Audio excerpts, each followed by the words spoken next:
Trump a appuyé sur le bouton et Détroit s'est éteinte. En une seule nuit, les États-Unis ont doublé les droits de douane sur l'acier et déclenché une réaction en chaîne qui a transformé l'économie du continent. Mais le plus frappant n'a pas été la décision, mais la réponse.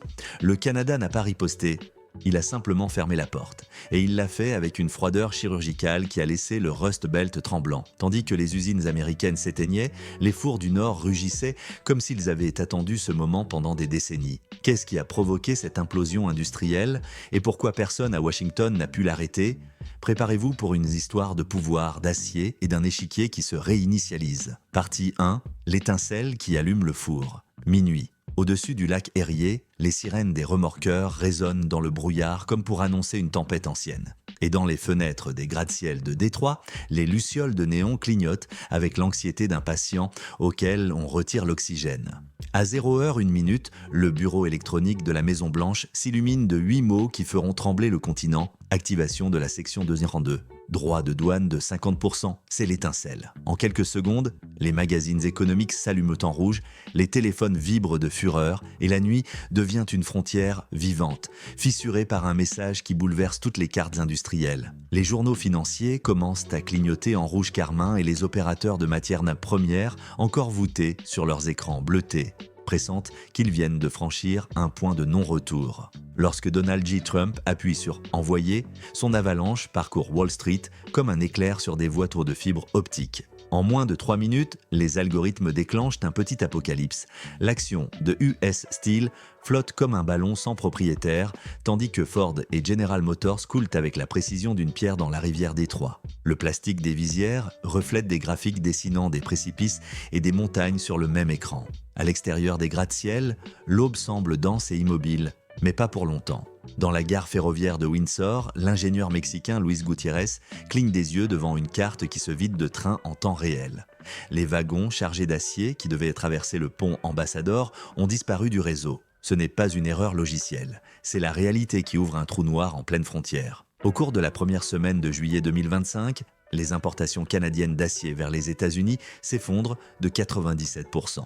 La donnée, qui apparaît à 3h14 sur la console du département du commerce, ressemble à une statistique. Mais pour les équipes d'usine, elle signifie des fours froids et du café qui refroidit sans destinataire. L'aube surprend le gouverneur du Michigan dans un atelier de Dearborn, entouré de camionnettes F-150 inachevées. D'une voix rauque, il tente d'apaiser les syndicats, mais chaque phrase rebondit sur des casques jaunes qui calculent déjà leurs hypothèques impayables. Le syndicat United Auto Workers, qui discutait hier encore d'horaires flexibles, ne veut plus qu'éviter que la fermeture n'arrive avant le déjeuner. À 700 km, les aciéries de Hamilton se réveillent avec un rugissement qui secoue la brume du lac Ontario. Les grues projettent des étincelles dans le ciel rosé et les bars du port ouvrent tôt pour servir des empanadas aux ouvriers rappelés pour des heures supplémentaires. Le contraste est brutal. Des trains rouillés en route vers Détroit, des fours incandescents au Canada. À la Maison-Blanche, l'annonce est célébrée comme un but marqué dans les arrêts de jeu.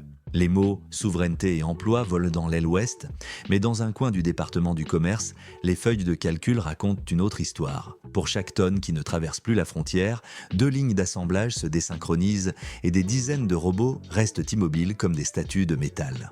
Un drone de télévision survole les cours de chargement de Woodward Avenue et révèle une carte postale dystopique. Des files interminables de pick-up sans châssis, étiquetées d'une pancarte écrite à 3h du matin. Suspension temporaire, manque de tôle structurelle. Sur les réseaux sociaux, le hashtag Drive Acier Patriote s'enflamme.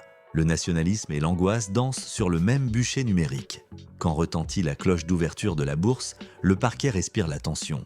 JP Morgan publie une note d'urgence. Produire un pick-up full-size coûtera jusqu'à 17% plus cher en quelques semaines. En réaction, les fonds indiciels liés à l'industrie automobile tremblent comme de la gelée lors d'un léger tremblement de terre. La nouvelle se répand comme une traînée de poudre dans les communautés immigrées. Dans la cafétéria El Tizon, des nouveaux arrivants de Jalisco feuillettent les gros titres sur des écrans fissurés. Beaucoup attendent un contrat à l'usine rouge, d'autres rêvent de s'installer à Toledo. Leurs attentes, fragiles comme de l'origami mouillé, tournent sous les cuillères métalliques, tandis qu'ils se demandent si le rêve américain ne s'est pas soudain oxydé. Le même après-midi, les économistes de l'Université du Michigan se réunissent en urgence. Un professeur d'histoire industrielle décrit la situation comme éteindre un haut fourneau en pleine coulée. Le métal se solidifie, les tuyaux éclatent et, au redémarrage, l'usine entière devient une gigantesque bougie inutile. Dehors, le thermomètre affiche 34 degrés et l'angoisse devient physique. Les lettres de licenciement arrivent par vagues numériques. Pas de temps pour les entretiens. Un écran géant égrène des numéros d'employés comme un tirage de loterie à l'envers. À Hamilton, en revanche, les klaxons célèbrent de nouveaux quarts de travail et les contremaîtres distribuent du café gratuit. Chaque rugissement du convertisseur illumine la baie comme un festival improvisé. Alors que la nuit enveloppe Detroit, les lumières de certains quartiers s'éteignent comme des bougies sans oxygène. Depuis Manhattan, un stratège murmure à un collègue à Hong Kong « Si Ford cligne des yeux, on vend la moitié du portefeuille ». Plus au nord, Ottawa publie une note sobre sur la sécurité énergétique et les normes vertes. Cela ressemble à un échange poli. En réalité, c'est la première pierre d'une porte qui se refermera bientôt sans appel. L'échiquier n'a encore déplacé que sa première pièce et la tension se ressent comme de l'électricité statique dans les rues surchauffées. Au Capitole, la première séance de la journée devient une tempête de métaphores. Un député de l'Indiana exige un mur de métal contre les prédateurs mondiaux, tandis qu'une représentante de l'État de Washington rétorque que la taxe équivaut à dynamiter un pont vital. Les caméras captent des visages crispés, des murmures de lobby et l'arrivée presque clandestine de cadres en costume gris qui tentent d'arrêter l'hémorragie avant qu'elle n'atteigne les circonscriptions. À minuit, la ville respire avec difficulté. Les drones de livraison bourdonnent au-dessus d'avenues désertes. Ils transportent de petites pièces imprimées en polymères exotiques, un espoir éphémère pour remplacer le métal manquant. Dans les banlieues, la radio communautaire mélange tango et alerte d'emploi. On recherche des chauffeurs pour des trajets qui n'existeront peut-être pas demain. Les auditeurs appellent d'une voix basse, demandant si quelqu'un sait où trouver de l'acier sans hypothéquer l'avenir. Partie 2. Carnet ferme la porte. L'annonce arrive à sans fanfare comme un ordre au bas d'un document scellé. À 6h du matin, le 12 juillet, Ottawa publia dans son journal officiel une révision complète des protocoles verts, de la sécurité énergétique et des marchés publics. Le titre semblait technique, presque soporifique, mais derrière ces 200 pages se cachait une manœuvre chirurgicale. Chaque ligne redéfinissait quel acier pouvait entrer ou sortir du pays, sous quelle tension carbone et avec quelle garantie sociale. En apparence, il n'y avait ni sanctions, ni embargo. En marge pourtant, les exemptions se fermaient comme les vannes d'un barrage, laissant les États-Unis derrière un mur invisible. Marc Carney, voix posée et précision de banquier central, convoqua la presse devant le Parlement. Sur un ton plus proche d'un physiologiste que d'un ministre, il expliqua que la résilience climatique exigeait des cycles d'approvisionnement fermés et une traçabilité absolue. Il ne parla pas de tarifs de revanche. Il ne menaça pas de représailles. Il se contenta de décrire un circuit d'acier produit dans des fours électriques alimentés par le réseau hydronucléaire, tracé jusqu'à la dernière ferraille et réservé en priorité aux appels d'offres gouvernementaux et aux projets stratégiques. C'était l'élégance du geste qui glaçait le sang. Sans un gramme de stridence, la porte se refermait. À Lansing, la gouverneure du Michigan reçut la nouvelle lors d'une réunion avec les maires de la ceinture automobile. Les écrans montraient un schéma de flux commerciaux qui, après la réforme canadienne, se réduisait à des pointillés et à des notes de bas de page. En moins d'une heure, les juristes de Ford conclurent que s'approvisionner depuis l'Ontario exigerait des certificats d'émission dont leurs fournisseurs n'avaient jamais eu besoin. Les obtenir prendrait des mois et des millions de dollars. Les entrepôts de pièces détachées, eux, n'avaient en de stock que pour 13 jours. À Sault-Sainte-Marie, de l'autre côté du fleuve, la réaction fut celle d'une fourmilière. La sirène de la scierie Algoma retentit 3 fois. Signal d'un quart supplémentaire et une colonne d'ouvriers sortit des maisons mitoyennes avec des boîtes à lunch métalliques qui tintaient à la hâte. « On revient aux horaires que mon père avait dans les années 70 », dit une soudeuse en ajustant son casque. À 100 mètres à peine, au sud, dans la ville jumelle du Michigan, l'usine d'emboutissage restait plongée dans la pénombre. Le gardien de nuit fumait en regardant les herbes hautes du parking, comme si elles avaient poussé d'un coup. La non-guerre commerciale poursuivait sa progression sans uniforme ni bombe. L'Alberta promulgua une directive intitulée « Domestic Only ». Les oléoducs qui alimentaient les raffineries du Midwest maintiendraient leur débit. Mais les nouvelles extensions, les réparations majeures et tout approvisionnement en tubes d'acier seraient réservés aux consortiums enregistrés sur le sol canadien. Les entreprises américaines devenaient soudain étrangères sur un chantier qui traversait leur propre voisinage énergétique. Pour Calgary, c'était une garantie d'emploi. Pour Houston, une brèche dans le mur de l'intégration continentale. Pendant ce temps, le blocage fonctionnel s'étendait au génie civil. Les provinces réécrivirent les cahiers des charges pour les ponts, tramways et éoliennes selon un critère implacable. Contenu national certifié, énergie verte garantie, coût carbone explicite. Tout le monde pouvait concourir, disaient les brochures, à condition de respecter à la lettre des exigences que seules les fonderies du Québec et de l'Ontario étaient en mesure de satisfaire. Dans les salles de conférence de Chicago, les dirigeants de l'infrastructure étalaient des cartes sur la table et traçaient des itinéraires d'approvisionnement qui, inévitablement, s'arrêtaient à la frontière comme un train sans locomotive. Les premiers à ressentir l'impact ne furent pas les économistes, mais des familles entières. À Windsor, les jumeaux Alvarez, père et fils, tous deux tourneurs, reprirent le second quart après 3 années à temps partiel. Le père célébra en achetant des glaces au coin de la rue. Le fils envoya des messages vocaux WhatsApp à des cousins à Kansas City, décrivant des fours qui rugissaient comme des dragons. De l'autre côté, à Dearborn, l'ouvrière Brianna Collins compta la monnaie du bus après avoir reçu un courriel sans salutation qui reportait son quart jusqu'à nouvel ordre. Elle rangea l'uniforme dans le placard et eut l'impression que la maison s'agrandissait de silence. Washington, de son côté, s'enflammait en comité. Dans la salle 2123 du Rayburn Building, les conseillers empilaient des dossiers avec des graphiques déclinants et des photos de cours pleines de ferraille non fondues. Un député de l'Ohio frappa la table en exigeant que l'OMC déclare la manœuvre canadienne illégale. 2 sièges plus loin, une élue de l'Oregon demanda quel traité il pouvait invoquer si Ottawa ne faisait qu'appliquer des normes environnementales signées des années auparavant par les 2 pays. L'avocat du comité des voies et moyens, livide, murmura que la voie juridique ressemblait à une impasse. La séance fut télévisée en prime time et devint un défilé de reproches croisés. La caméra parcourut des visages crispés, tandis que des experts incitaient des alinéas de la CEM et des articles de l'accord de Paris. Le public, confus, vit défiler des mots comme acier vert, traçabilité volumétrique, dumping climatique. Mais la conclusion se résumait en une phrase qu'un ancien ambassadeur souffla à un journaliste « Ils nous ont battus avec nos propres règles ». Ce soir-là, dans un motel de bord de route près de Battle Creek, un camionneur écoutait la radio de la CBC tout en nettoyant son pare-brise. Le bulletin racontait que les exportations d'acier canadien vers l'Europe avaient augmenté de 14% en seulement 10 jours, grâce à la même capacité excédentaire qui alimentait autrefois Détroit. Le camionneur leva les yeux, vit l'autoroute déserte et se demanda où il allait transporter son prochain chargement. Dans les forums de discussion, géographes et analystes traçaient en des cartes de courants commerciaux aussi fragiles que des rivières asséchées. L'un compara la situation à un glacier qui recule.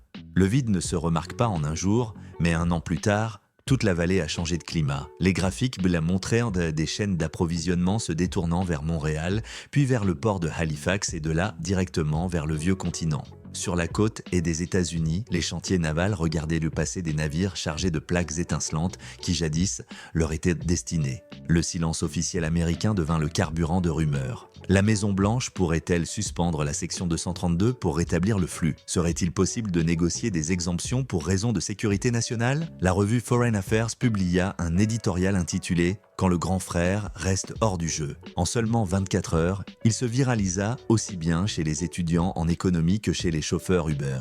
Devenu tendance, il ranima un sentiment inconfortable. L'idée que la superpuissance, pour la première fois, demandait la permission de participer à la fête. Au nord, les lumières des aciéries restaient allumées la nuit, colorant les nuages de reflets orangés. À Port Colborne, un vétéran du syndicat tenait un café fumant en lisant la une du Toronto Star.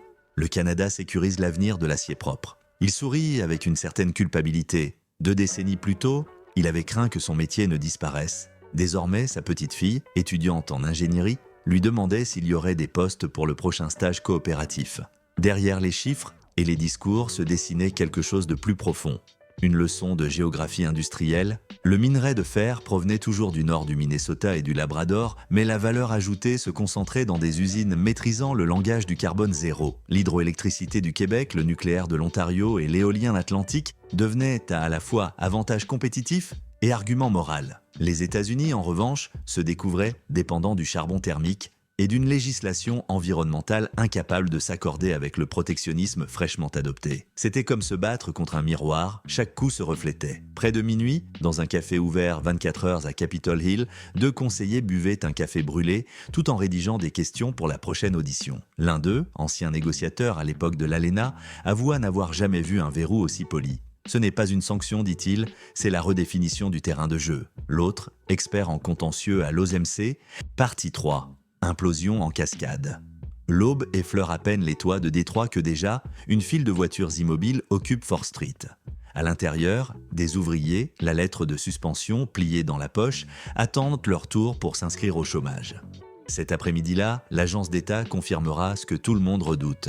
Le taux de chômage est passé de 4% à 5,4% en un mois, le plus grand bond depuis la grande récession. L'onde de choc traverse la I-94 et secoue South Bend avant même l'ouverture des cantines scolaires. En Indiana, les ateliers familiaux dépendent de Detroit comme de son cœur. Quand le flux des commandes s'arrête, les presses cessent leur vrombissement pour un silence électrique. À Kokomo, un panneau improvisé clame « On cherche des contrats, expérience offerte ».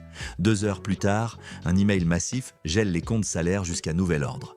L'Ohio et la Pennsylvanie ressentent la contagion comme de la fièvre. À Braddock, un haut fourneau réduit sa pression. Les ouvriers murmurent que la ville sent, et 1982. Dans les banlieues de Pittsburgh, les parents recalculent tout, prêt immobilier, essence, nourriture, l'orthodontie de leurs filles. Un gouffre financier qui croît comme une fissure glaciale. Un boulanger résume la situation pendant qu'il pétrit. Quand l'acier s'effondre, tout pèse 2 fois plus. À 100 miles plus au nord, les oléoducs transportant le pétrole synthétique de l'Alberta semblent lisses mais vides de vie. Le revêtement anti-corrosion prévu et suspendu sans date, le contrat annulé pour prix de l'acier. Sans pipeline neuf, l'extension qui aurait alimenté le Midwest est de gelée, avec des centaines d'emplois en cours. À Monterrey, l'ingénieur Li Yangchen signe le transfert de 120 millions de dollars à Hamilton. Le Canada offre énergie propre, passeport carbone et règles stables. Le Midwest, des tarifs et de la volatilité. La bourse de Toronto encense la nouvelle. Dans un forum à Gwangju, l'Ontario est décrit comme « le nouveau Ruhr vert ».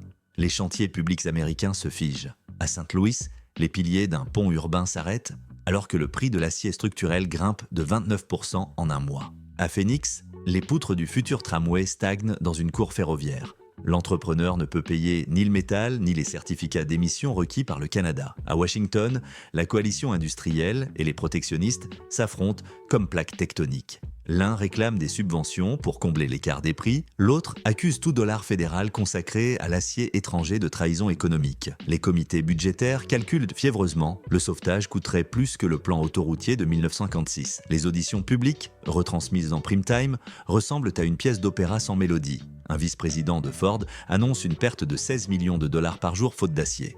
Un sénateur du Missouri jette la faute sur la Chine même si l'acier chinois est interdit depuis 2020.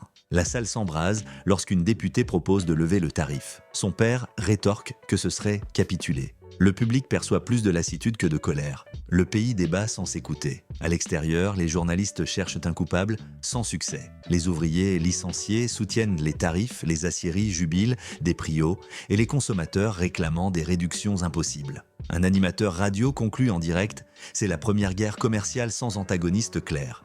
Tout le monde défend des intérêts croisés.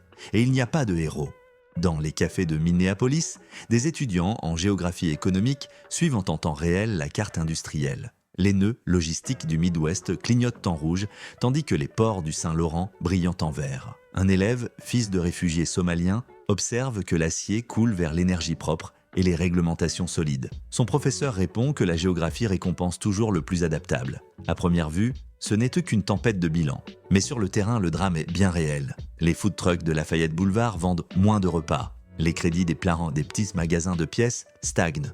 Le dentiste du quartier propose des plans de paiement que personne ne terminera peut-être. Dans une école de Flint, les enfants répètent une comédie musicale sur l'histoire de l'automobile et l'institutrice se demande si elle ne deviendra pas une élégie avant la première. À Gary, Indiana, où les usines s'élèvent comme des cathédrales rouillées, des pêcheurs observent les cheminées exhaler un vapeur de plus en plus mince. L'un d'eux commente que le lac Michigan capte les changements avant tout rapport, quand la lueur orangée faiblit, le salaire de sa femme aussi. Sur le quai, un étudiant de Nairobi filme la baisse de lumière pour un projet sur les économies mourantes. Les images deviennent virales sous le titre « Villes qui éteignent leur ciel ». Partie 4. Plateau réinitialisé. Sous l'éclat orangé des fours électriques de Hamilton, l'aube du 22 août paraît le premier souffle d'une ère nouvelle. Dans la salle de contrôle, d'immenses écrans affichent des courbes de consommation alimentée, seconde après seconde par des cascades hydroélectriques au Québec et le bourdonnement nucléaire à Pickering.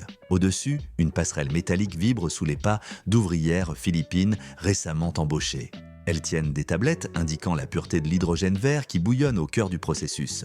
Le programme s'appelle Steel Modernization Fund et mobilise 40 milliards de dollars avec la détermination d'un général mobilisant son armée. Les règles sont simples. Tout haut fourneau souhaitant échapper au charbon reçoit un subside pour devenir un four à arc électrique avec réduction directe du minerai. En échange, il s'engage sur 20 ans à se brancher au réseau énergétique propre canadien. Chaque étincelle est de l'électricité sans culpabilité. Chaque lingot naît avec un passeport climatique, prêt à traverser les océans sans pénalité. À Bruxelles, les négociateurs glissent des documents sur une table de marbre veiné. Le sceau doré du Conseil européen brille à côté du feuillet nacré où s'inscrit « Passeport carbone ». Le Canada apparaît comme premier partenaire extra-continental autorisé à vendre de l'acier sans droit vert au bloc des 27. Le téléphone du port de Rotterdam sonne avant même que l'encre sèche. Des armateurs danois réservent des quais pour les plaques à livrer en février. Des fabricants d'éoliennes ajustent d'un leur budget. Des constructeurs de TGV recalculent leurs coûts. De l'autre côté de l'Atlantique, un analyste tweet que Ottawa vend l'avenir à l'Europe et place les États-Unis au bout de la file. Détroit l'apprend par une dépêche. Le journal local détaille que les aciers premium à zéro carbone remplacera les tôles jadis forgées dans la vallée du Monongahela. Dans un garage, un vétéran de US Steel éteint la radio avec un soupir empreint de rouille. Sa petite fille, étudiante en chimie, lui montre un graphique. Le prix de l'acier vert reste stable grâce aux contrats à long terme, tandis que le conventionnel valse au rythme de la spéculation sur le charbon et le gaz. La stratégie circulaire canadienne convertit chaque voiture usagée en ressources. Les ferrailleurs urbains utilisent à Dieu des capteurs optiques pour trier les alliages comme des grains de café. Les trains chargés de pièces usées vont vers des fours qui dévorent de la ferraille et restituent des poutres prêtes pour de nouveaux ponts, bouclant des circuits que l'industrie américaine débat encore dans les comités. Mais cette stratégie dépasse le simple recyclage. Elle accorde des crédits d'impôt pour chaque tonne de scorie transformée en ciment à bas clinker, récompense les ports qui électrifient leurs grues et oblige les municipalités à acheter des bancs publics en acier recyclé. Les prix se stabilisent car la ferraille locale amortit toute crise géopolitique. Quand un câble annonce un ralentissement du trafic dans le canal de Panama dû à la sécheresse, le marché canadien à peine fronce le sourcil. Sa matière première voyage sur des rails internes, pas sur des océans incertains. Cette histoire n'a pas encore de finale écrit. Elle pourrait être une renaissance ou un épitaphe. Si ce récit vous a marqué, laissez un like, abonnez-vous et rejoignez-nous à la prochaine frontière.